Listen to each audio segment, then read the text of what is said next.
You're scrolling, drifting through the endless static of the algorithm, waiting for the signal to cut through the noise.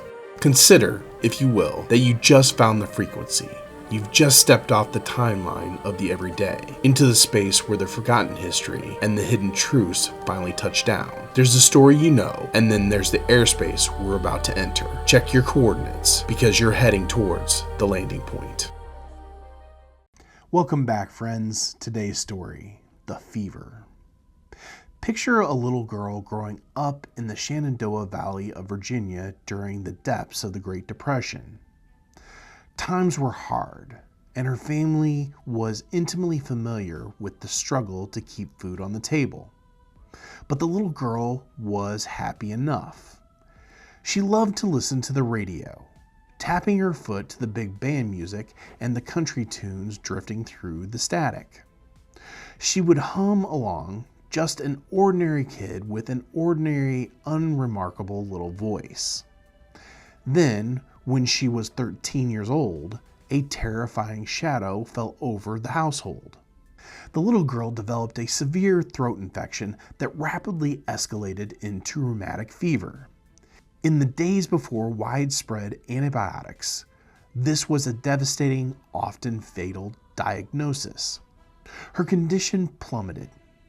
She was rushed to the hospital and sealed inside an oxygen tent.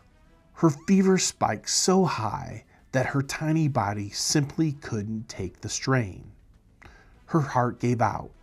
She stopped breathing. The doctors gently pulled her mother outside and delivered the news no parent can bear to hear.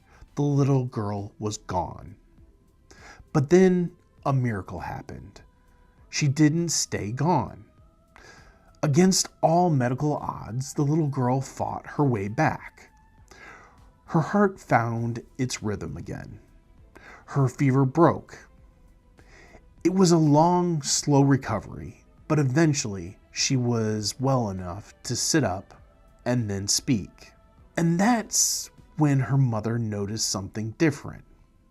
When the little girl started to sing along with the radio again, the voice that came out of her was not the voice she had before. The severe infection had permanently altered her vocal cords. The ordinary thin voice of a child was gone. In its place was a booming, rich, emotional, devastating contralto.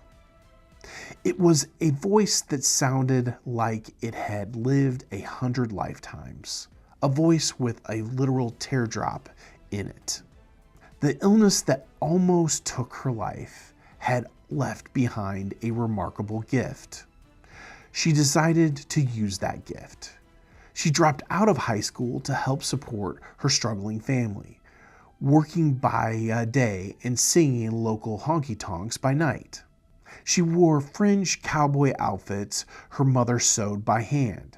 She sang into a microphone of local radio stations, and eventually the booming voice carried her all the way to Nashville, Tennessee.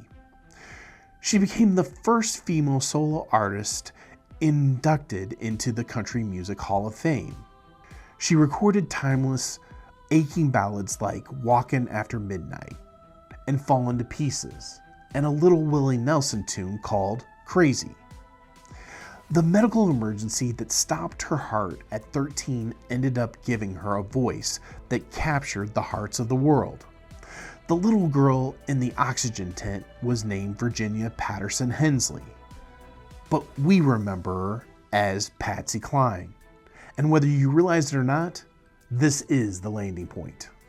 Viewers, thank you for watching today, The Landing Point. We really appreciate it. I'd like to take a moment to thank our sponsor, Roadrunner Real Estate. They are a full-service real estate company doing both commercial and residential real estate. They can help you buy, sell, or even lease your properties. So if you're in the market looking for a real estate company, please go out and give them a call. They'll happily help you today. The next thing I'd like to talk about is our social media. Obviously, we have YouTube if you're watching that today.